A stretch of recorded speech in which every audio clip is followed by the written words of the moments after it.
I'm a member of the Treasury Board right now, and our job at the Treasury Board is to be sure that we'll achieve our balanced budget in 2014. And so we are asking all departments to do a strategic review of their spending, and Radio-Canada and CBC, they will have to do it. Hey, there's Mad Max, Maxime Bernier, declaring the CBC needs to tighten its belt, just like the rest of us, to help get the fiscal house in order. Here are today's lottery numbers: 80. For the percentage of Canadians who did not know that the CBC will receive $1.1 billion of their dollars next year. 60 for the percentage who think that's too much. 64, the percentage of Canadians who want the state broadcaster to be more transparent with its money, or I should say, our money. Bottom line, if the CBC wants to stay in biz, it better clean up its act. Kathy Shaidle of 5 Feet of Fury joins us from Toronto. Hi. Kathy, are you feeling any fury over this poll of Canadians? I'm wondering why the numbers are so low. Why would 35% of Canadians not want more transparency at the CBC? I don't understand it. I don't know anyone who watches or listens to the CBC, so it's not really a part of my life, and I didn't think there were that many people out there who even cared enough to answer the questions. The number that jumped out at me was the 80 number, not just because it was the biggest number, because it was the answer to the question, do you even know that the CBC gets $1.1 billion? This is still, relatively speaking, a house secret. Well, yes, because you guys are the only ones who talk about it, and everything at the CBC is a secret, apparently. They want judges to be the ones who order them to disclose even the most basic financial information. So I'm not really surprised most Canadians don't know that. And let's face it, most of them are busy running their businesses and living their lives and ignoring the CBC, and they don't really think about it very much. All right, Kathy Shaidle, if you had a chance to do the poll, to set the questions, I didn't say rig the questions, just set up some questions. Now put some questions up on this one. What's the most important question Kathy Shaidle, 5 Feet of Fury blogger, would ask Canadians about the CBC? Well, I'd ask whether or not it should be privatized. I think the problem with that is who would buy it. They have a lot of nice real estate, especially here in downtown Toronto, but I hear a lot of people talking about privatizing the CBC, and that's a neat sentence, and it's a nice poll question, but I don't understand who would want it, frankly. So that's the question I would ask, because I think that's the one most Canadians would at least be kind of familiar with. The idea that we should just either chuck it altogether or really downsize it dramatically, or just privatize it and see what the new owner does with it.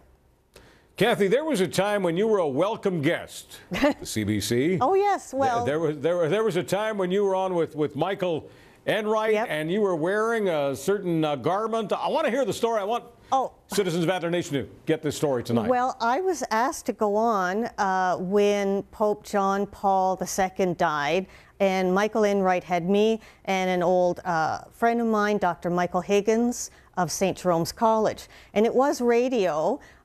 So I showed up wearing a T-shirt. Of course, I show up wearing a T-shirt on television, too. And that T-shirt had a picture of Ronald Reagan on it in the style of a mock Che Guevara T-shirt, like those favored by hipster teenagers.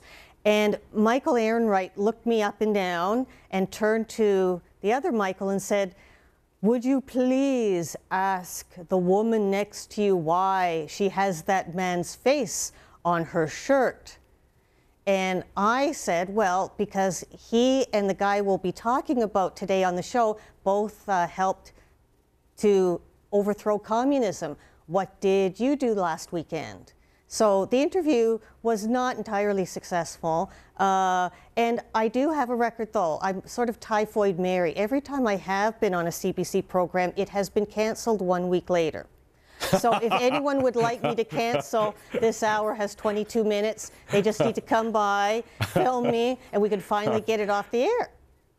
Kathy, since the conversation was about Pope John Paul, and since he had a Catholic scholar in there with him, I guess I guess Michael Enright didn't choose that occasion to talk about his views of the Catholic Church and to call it a criminal conspiracy as he had in the past. I guess he didn't liberate himself to take the opportunity that night. No, but he wasn't entirely happy to be there. I don't know who died or was on vacation when the Pope died, and he got stuck interviewing us because it was kind of semi-wall-to-wall JP2 that week. And so he was so not thrilled to be there. I don't know whether he was always so bitchy or whether that was just a bad day, but I don't think the shirt helped. It just set him off, and it was not the most memorable hour of Canadian radio. Okay, Kathy, I'm going to try to set this one up with a straight face because it's not easy for me to say this, but the CBC is supposed to be an instrument of national unity. Right. There, I said it. All right, CBC is supposed to be about national unity. Kathy Shaidle, go.